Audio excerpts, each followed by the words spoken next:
तमसा नदी। अयोध्या से 20 किलोमीटर दूर है तमसा नदी। यहाँ पर श्री राम ने नाव से नदी पार की थी। श्रृंगवेरपुर तीर्थ। प्रयागराज से 20 से 22 किलोमीटर दूर श्री राम श्रृंगवेरपुर पहुंचे, जो निषादराज गुह का राज्य था। यहीं पर गंगा के तट पर उन्होंने केवट से गंगा पार करने को कहा था। श्रृंगवेरपुर को वर्तमान में सिंगरौर कहा जाता है। कुरई गांव। सिंगरौर में गंगा पार कर भगवान श्री राम कुरई में रुके थे। प्रयाग। कुरई से आगे चलकर श्री राम अपने भाई लक्ष्मण और पत्नी सहित प्रयाग पहुंचे थे। कुछ साल पहले तक प्रयाग को इलाहाबाद कहा जाता था। चित्रकूट। प्रभु श्री राम ने प्रयाग संगम के समीप यमुना नदी को पार किया और फिर पहुंच गए चित्रकूट। चित्रकूट वह स्थान है जहां श्री राम को मनाने के लिए भरत अपनी सेना के साथ पहुंचे थे, क्योंकि राजा दशरथ का देहांत हो चुका था। भरत ने यहाँ से श्री राम की चरण पादुका ले जाकर उनकी चरण पादुका रखकर राज्य किया था। सतना। चित्रकूट के पास ही सतना यानी मध्य प्रदेश में स्थित अत्रि ऋषि का आश्रम था। हालांकि पत्नी अनुसुईया के साथ महर्षि अत्रि चित्रकूट के तपोवन में रहा करते थे, लेकिन सतना में रामवन नामक स्थान पर भी श्री राम रुके थे, जहां ऋषि अत्रि का एक और आश्रम था। दंडकारण्य। चित्रकूट से निकलकर श्री राम घने वन में पहुंच गए। असल में यही था उनका वनवास। इस वन को उस काल में दंडकारण्य कहा जाता था। मध्य प्रदेश, छत्तीसगढ़ और महाराष्ट्र के कुछ क्षेत्रों को मिलाकर दंडकारण्य था। दंडकारण्य में छत्तीसगढ़, उड़ीसा, तेलंगाना एवं आंध्र प्रदेश राज्यों के अधिकतर हिस्से शामिल थे। दरअसल उड़ीसा की महानदी के इस पास से गोदावरी तक दंडकारण्य का क्षेत्र फैला हुआ था। इसी दंडकारण्य का ही हिस्सा है तेलंगाना का एक शहर भद्राचलम। गोदावरी नदी के तट पर बसा यह शहर सीता रामचंद्र मंदिर के लिए प्रसिद्ध है। यह मंदिर भद्रगिरी पर्वत पर है। श्री राम ने अपने वनवास के दौरान कुछ दिन इस भद्रगिरी पर्वत पर ही बिताए थे। स्थानीय मान्यता के मुताबिक दंडकारण्य के आकाश में ही रावण और जटायु का युद्ध हुआ था और जटायु के कुछ अंग दंडकारण्य में आकर गिरे थे। दुनिया भर में सिर्फ यहीं पर जटायु का एकमात्र मंदिर है। दंडकारण्य वन अब सिमटकर वर्तमान में भारत के छत्तीसगढ़ राज्य में ही रह गया है। पंचवटी। नासिक। दंडकारण्य में मुनियों के आश्रमों में रहने के बाद श्री राम अगस्त्य मुनि के आश्रम गए।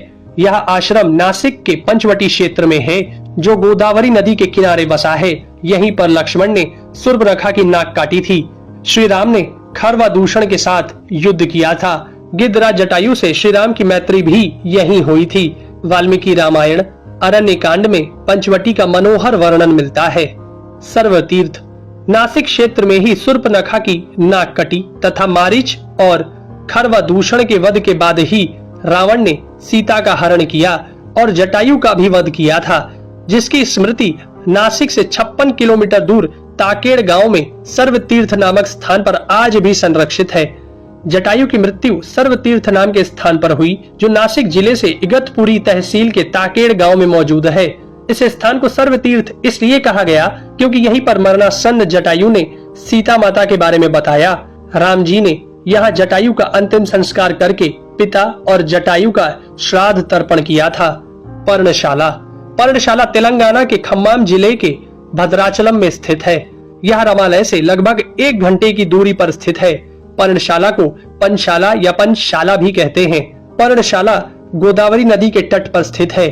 यही वह स्थान है जहां से सीता जी का हरण हुआ था। हालांकि कुछ मानते हैं कि इस स्थान पर रावण ने अपना विमान उतारा था।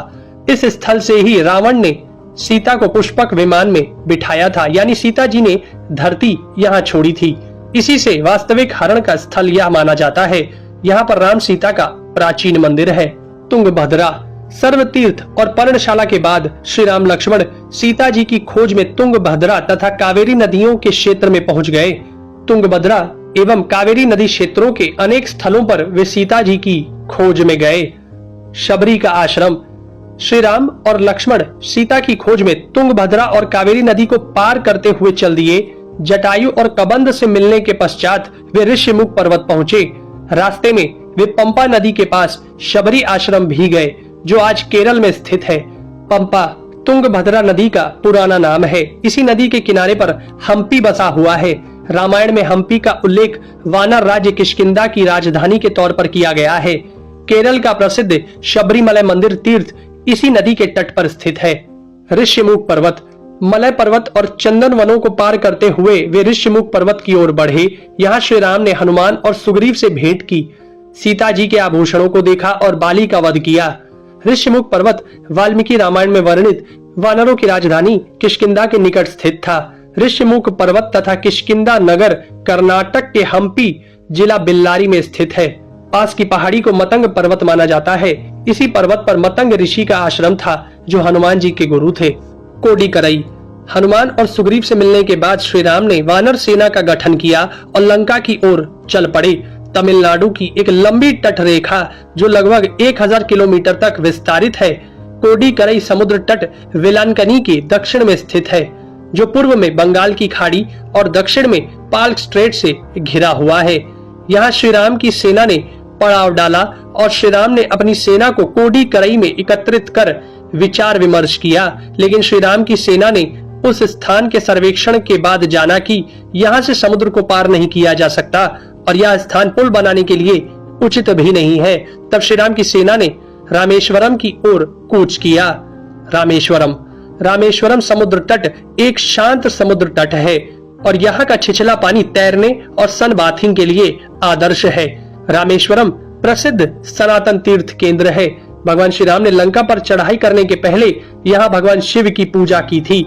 रामेश्वरम का शिवलिंग श्री राम द्वारा स्थापित शिवलिंग है। धनुषकोडी या धनुषकोटी।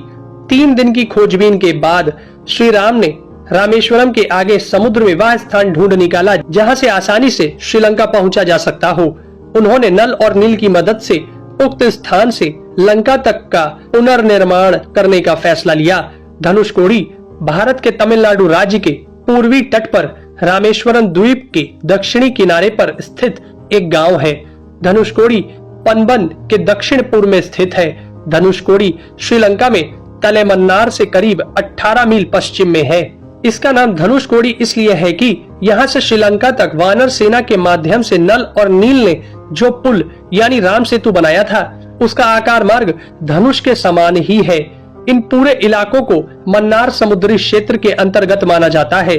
धनुषकोडी ही भारत और श्रीलंका के बीच एकमात्र स्थलीय सीमा है जहां समुद्र नदी की गहराई जितना है, जिसमें कहीं कहीं भूमि नजर आती है। नुवारा एलिया पर्वत श्रृंखला।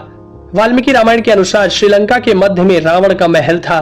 नुवारा एलिया पहाड़ियों से लगभग 90 किलोमीटर दूर बांद्रवेला की तरफ मध्य लंका की ऊंची पहाड़ियों के बीचों बीच सुरंगों तथा गुफाओं के भंवर जाल मिलते हैं।